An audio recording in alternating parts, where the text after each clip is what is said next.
อันนั้นน่ะคอยสิให้อยู่แล้วเพิ่นให้คอยใส่คืนแล้วเพิ่นให้คอยใส่คืนอันนั้นน่ะเพราะว่าคอยให้เพิ่นไปฉีดยาเพิ่นบอกว่าเพิ่นป่วยคอยก็บอกไปฉีดยาคอยสิคืนให้วันที่ซาวันที่เท่าไหร่วันที่5นี่คอยสิคืนให้ก่อนอยากไปก็ไป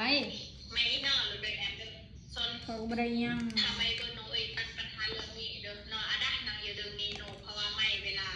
ไม่อ่านดอกแกก็ขึ้นดอกไม่เที่ยงตัดทีละอย่างแม่แอมดอกเลยเราไปฉีดยาจะเข้าใจบ่เราบ่สบาย2-3 มื้อแล้วเราบอกเราปวดอันนั้นเราก็ไอนั่นแหละเราคุยกับข่อยจนบ่ฮู้เรื่องบ่มีเสียงคนอื่นข่อยบ่ฮู้เขาคิดหยังแต่ว่าข่อยน่ะเห็นแม่เป็นจังซี่ก็อยากรักษาเอื้อยข่อยยังทำได้เอื้อยข่อยยังรักษาเป็นยังแม่ถึงรักษาบ่ได้ข่อยก็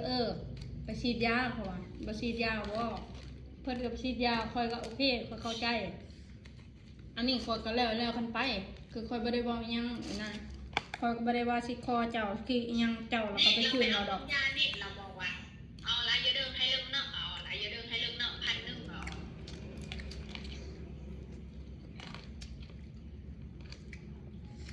ก็ต่ำยังปลาทูบอกปล่อยว่างซะสุดใช่ไงปล่อยว่างซะปล่อยว่างเพราะว่าเนาะแต่เราเอาเกินเรื่องคอขาดบาดตายเรื่องถึงขั้นว่าอีโหนไม่เข้าใจอ่ะอีโหนแบบลุงละห้องใหญ่เอาหัวอันนั้นตัวให้ไม่เบิ้ลอันนั้นอันนี้ละจ้องมาเด้อจ้องกล้องเราไม่เคยอ่ะปล่อยว่างซะไม่ต้องเบิ้ลเดิมไปเบิ้ลออกไปปล่อยว่างเพราะว่าคันเกิดปล่อยวางก็คือวนเวียนนิดเนาะคันน้ำมันเต็มใจดอกก็ต้องน้ำมันเอากะเอามันนอนดอกเลยจมเร็วกับกำลังเลยตึกก็คือเล่นบังคับกันแต่แล้วแต่คันเอาเรื่องนางหน่อยคันเอาแบบปัญหาเราพูดหรือเนาะก็น้อยยากบอกก็น้อยเลยอันเตอร์ไทยบอกคือวิธีแก่กูจะเดิมคือกับพยายามมันคือหัวพละอันคือเนาะคือเราคือเข้าใจคันเอาเราขึ้นเอาไกลมันคือเยอะผมไม่จะเดิมแล้วในไม่ในโอนปราคือเราคือขึ้นกับคัดเกินขึ้นกับระดับเบิร์นนะ